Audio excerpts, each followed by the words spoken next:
अस्सलाम वालेकुम, मैं हूं दिन इम्तियाज़ और आप देख रहे हैं तख्ती ऑनलाइन।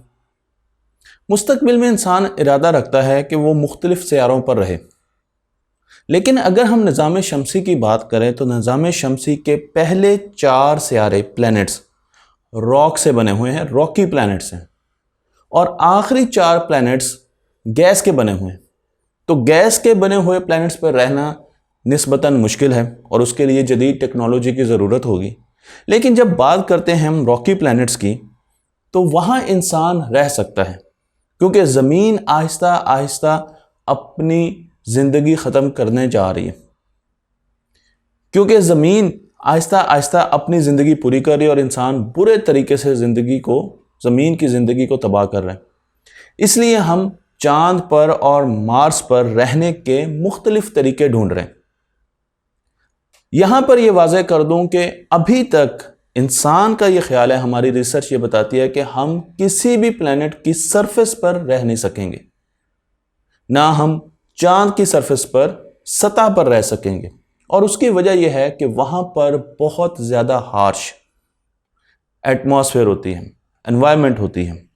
अगर हम चांद की बात करें और चांद की सतह पर रहने का इरादा करें तो वहां पर हमें बहुत सी रेडिएशंस और कॉस्मिक रेज का सामना करना पड़ेगा, जो ज़मीन के मुकाबले में, क्योंकि ज़मीन के एटमॉस्फेयर तो उनको रोक लेती हैं, चांद पर हम पर बहुत बुरे तरीके से असरात डाल सकती हैं। चांद पर वेरिएशंस टेम्परेचर में बहुत ज़्यादा है। तो दिन को चांद का टेम्परेचर 106 डिग्री सेंटीग्रेड तक चला जाता है और रात को इसकी सतह का टेम्परेचर -183 183, पहले मैंने 106 कहा और अब -183 डिग्री सेंटीग्रेड तक चला जाता है। क्योंकि चांद की एटमॉस्फेयर नहीं है, इसलिए चांद पर मेटेओराइट्स की बारिश भी होती रहती है। तो वहां पर कोई भी ऐसी चीज़ नहीं, कोई ऐसा बैरियर नहीं है जो कि मेटेओराइट्स को और खला से आने वाली रॉक्स को रोक सके। इसलिए जब भी हम चांद की बात करते हैं और रहने की बात करते हैं तो हम मून पर और मार्स पर लावा ट्यूब्स को तरजीह देते हैं।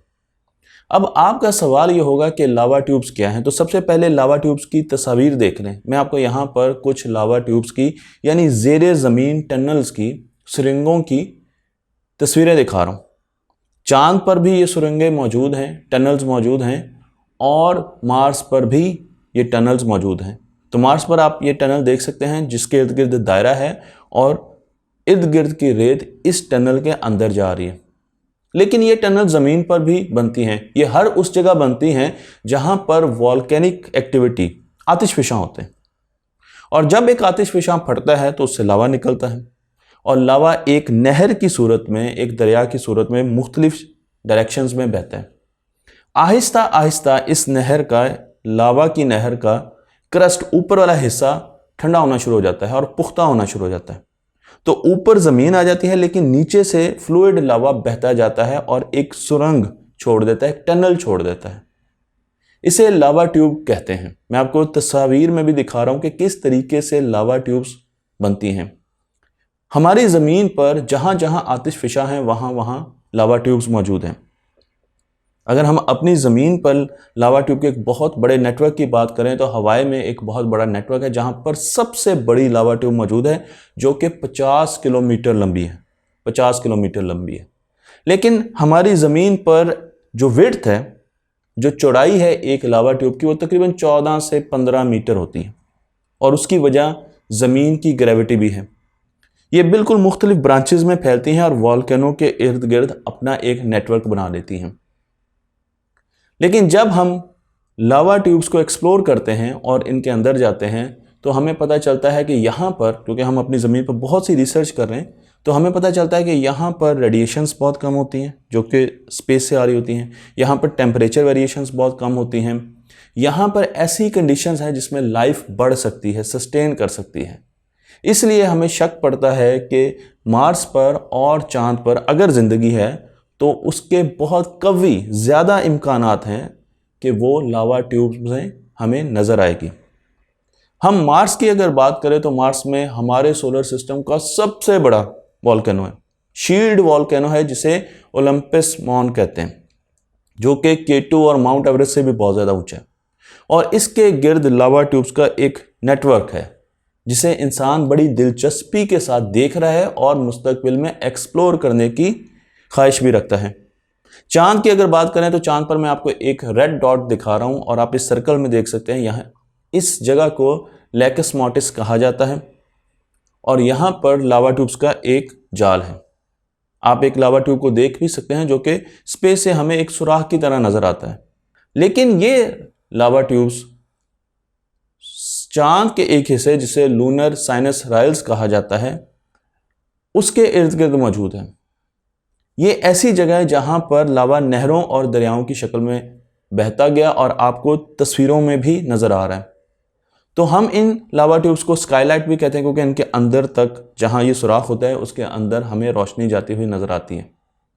और लूनर साइनस राइल्स डिप्रेशंस हैं जो कि लावा की नहरों से और रिवर से बने हैं चांद पर, और आप इस जगह देख सकते हैं। तो यहां पर हमें 200 के करीब लावा ट्यूब्स मिली हैं और इसके अलावा भी हम बहुत सी लावा ट्यूब्स को एक्सप्लोर कर रहे हैं।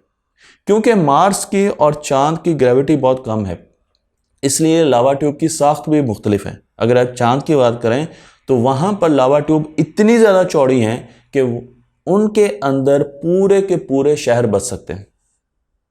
इसी तरीके से अगर आप मार्स की बात करें तो वहां पर लावा ट्यूब, क्योंकि मार्स की ग्रेविटी निस्बतन चांद से ज़्यादा है, तो वहां पर लावा ट्यूब इतनी खुली तो नहीं है लेकिन लंबी बहुत ज़्यादा है। तो मैं आपको यहाँ पर जो लावा ट्यूब्स दिखा रहा हूँ जो कि मार्स पर वो 100 किलोमीटर से भी ज़्यादा बड़ी हैं। ज़मीन पर हमें 50 किलोमीटर से बड़ी लावा ट्यूब नहीं मिली, लेकिन वहाँ पर हमें लावा ट्यूब्स बहुत लंबी मिलती हैं, यानी मार्स की बात करूँ, और चांद पर बहुत खुली लावा ट्यूब्स मिलती हैं जिसमें पूरे के पूरे शहर हम रख सकते हैं।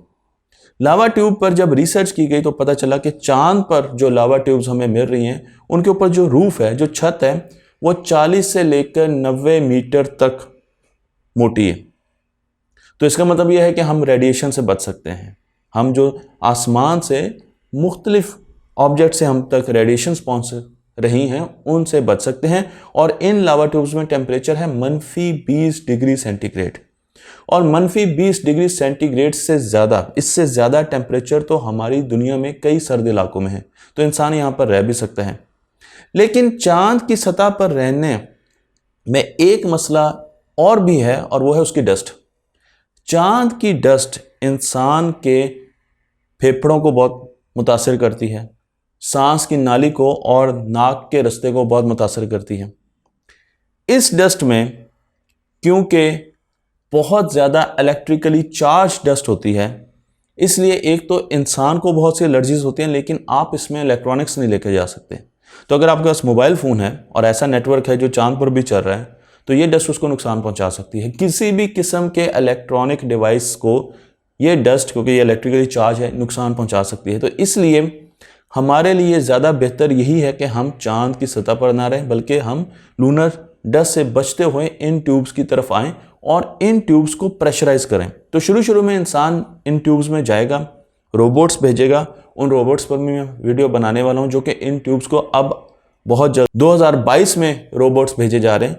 तो इन ट्यूब्स को वो ऑब्जर्व करेंगे, एक्सप्लोर करेंगे, और उसके बाद जब इंसान चांद पर जाएगा तो वो छोटी छोटी कॉलोनीज़ में, छोटे छोटे बंद कमरों में जो कि प्रेशराइज्ड होंगे ऑक्सीजन के साथ, उनमें रहेगा।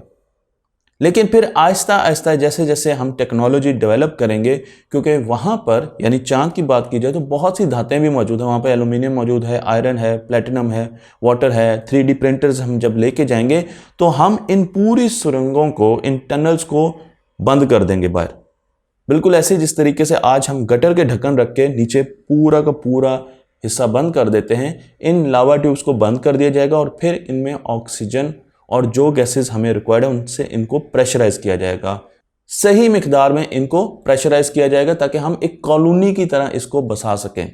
तो इसलिए हम लावा ट्यूब्स में बहुत ज़्यादा इंटरेस्टेड हैं, क्योंकि यहाँ पर हमें यह भी लगता है कि हमें लाइफ मिलने के भी बहुत ज़्यादा चांसेस हैं, क्योंकि लाइफ भी ऐसी जगह ग्रो करती हैं जहाँ पर फेवरेबल एनवायरनमेंट हो। तो यहाँ पर आपके पास रेडिएशंस नहीं है और उसके साथ साथ टेम्परेचर की वेरिएशंस कम है, प्रेशर की वेरिएशंस कम है, तो इसलिए लावा ट्यूब में हमें लाइफ मिलने का भी बहुत ज़्यादा इम्कान है, चाहे वो मरीख की हो या चांद की।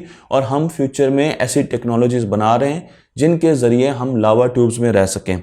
तो मुझे उम्मीद है कि ये वीडियो आपको पसंद आई होगी। तख्ती ऑनलाइन को लाइक कीजिए, शेयर कीजिए और इस इल्म को दूसरों तक पहुंचा दीजिए।